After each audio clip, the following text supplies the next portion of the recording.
విడుమొరటోడు అని వాళ్ళు వీళ్ళు ఎన్నెన్ని అన్న పసి పిల్లవాడు నవాడు.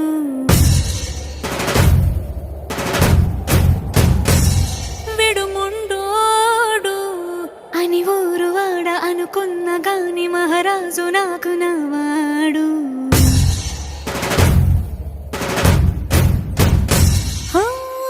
మాట పెడుసైనా మనసులో వెన్న రాయిలా ఉన్నవాడిలోన దేవుడెవరికి తెలుసును నాకన్నా.